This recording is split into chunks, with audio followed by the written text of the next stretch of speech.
Welcome to Ty's Daily Market Update. I'm Ty Wong reporting from New York, and it is Monday, August 17th. What has President Trump said today? I think what he said last night, perhaps had the biggest impact, and it actually refers to Korea. And he starts, based on my very good relationship with Kim Jong-un of North Korea, I'm not happy with the fact that the U.S. has long ago agreed to participate in joint military exercises with South Korea. Remember, Trump seems to personally like folks like Kim Jong-un and Putin and Xi. It's part of his personality. Maybe I'll talk about it. I'll spend one weekly talking about what makes him tick. I think that might be interesting. But anyway, he says that the key point is he wants to pull back. We've cut back on exercises that we have annually with South Korea, which is very important as a deterrent to North Korea. So, with somewhat unrelated, I recently asked the president of South Korea if they would like to join us in the denuclearization of the Islamic Republic of Iran, and they said, no thanks. Thank you for your attention to this matter. It's interesting because while somewhat unrelated, he's certainly, I think, unhappy with the current president of South Korea. And this piece from June in the Wall Street Journal, which I know he reads, he certainly reads a commentary like this. South Korea takes a hard left turn against America. Again, I'm not really interested in talking about the politics in South Korea. You have experts on that better than I have.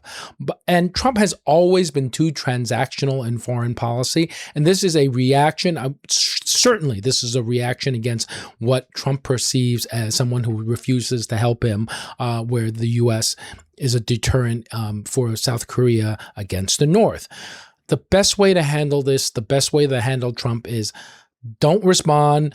Maybe just say South Korea and the United States have always been good friends and allies and leave it at that. Whatever you do, don't poke the bear and it will blow over. Okay.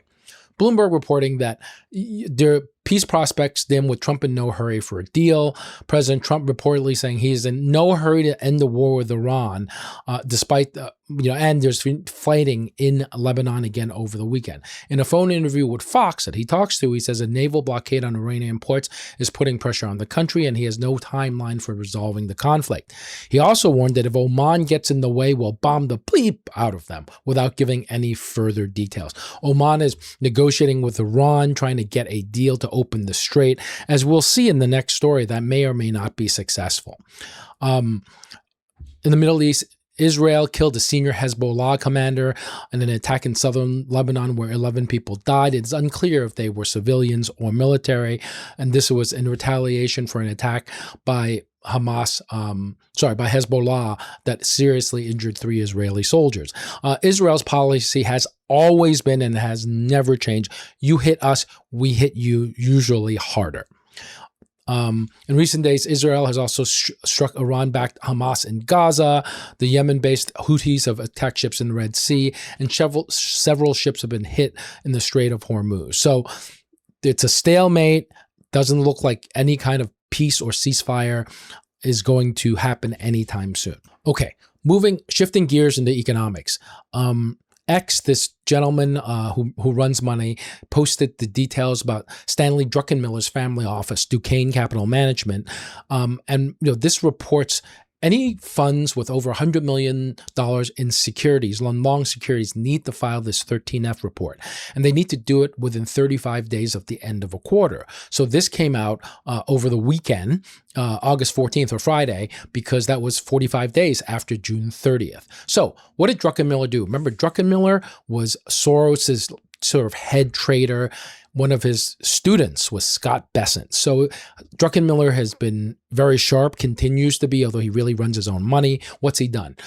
He sold memory stocks before the July semiconductor crash, like Broadcom, Micron, SanDisk. Really amazing timing.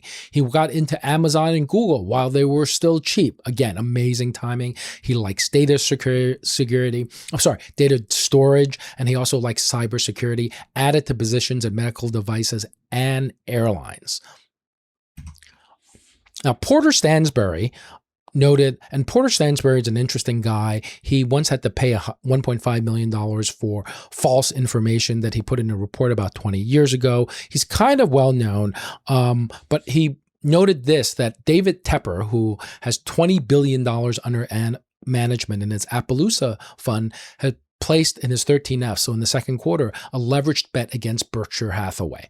And he goes, it doesn't matter whether you own Berkshire or not. The fact that David Tepper owns $12.5 million worth of put options for a notional exposure of $1.25 billion should be the leading story in every financial publication in America on Monday morning. So he basically spent $12.5 million in premium against $20 billion under management. It's not a lot. It's 6 basis points. But it is sort of a interesting bet that you think that Berkshire will go down. I don't have the details on what the exact option was and how long it went out. I'm going to do a little research on that, and I'll come back tomorrow if I find it.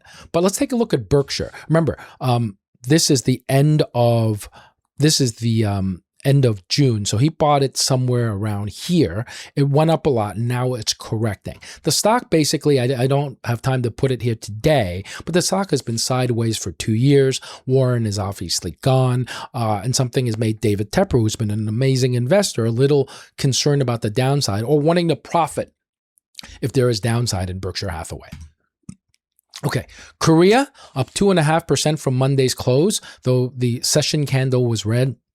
Looking at the 100-day moving average, low volatility, a slow climb is a good sign for the Kospi. Brent up a bit. This is Monday insurance. You like to buy oil on Monday in case something happens during the week. You can get in and out very, very quickly. 4 out of the last 5 Mondays, crude has been up during the day. Gasoline and heating oil up a couple percent, more concerns again, though gasoline prices are down a little bit of a smidge, but only 4 cents from the high. Where are we today in the markets? Crude is a little bit higher. Again, some concerns. That Wall Street Journal article may be making people think. S&P bonds are down a little, not a lot, but the back end down a fair bit, as we've seen recently. More concern about longs. Stocks are down 0.3%. Metals up a bit, and crypto has been up for maybe the first times in 2 weeks. We'll look at a chart of the NASDAQ. It's a little soft. S&P, again, there's a little discomfort here. Nobody really wants to sell. I think there's a lot of retail buying, but not really anything aggressive during the day. You can see energy is leading, but the big guys, technology is up a little bit, but a lot of the other sectors are down. What do we have this week? FOMC minutes on Wednesday, probably the highlight of quiet data week. We have ADP tomorrow to see how employment is doing. Industrial production, 20-year bonds, investors have not liked long bonds, and this is pretty long, and it's not even the 30-year, so this will probably not be strong. And then finally, we have initial jobless claims and a 30-year tips auction that will give us a look at what the market is thinking about inflation. So overall, it should be a relatively quiet week in terms of data and earnings. There are going to be some earnings. We'll go over them as they come out. Thanks for joining me today. I'll see you again tomorrow.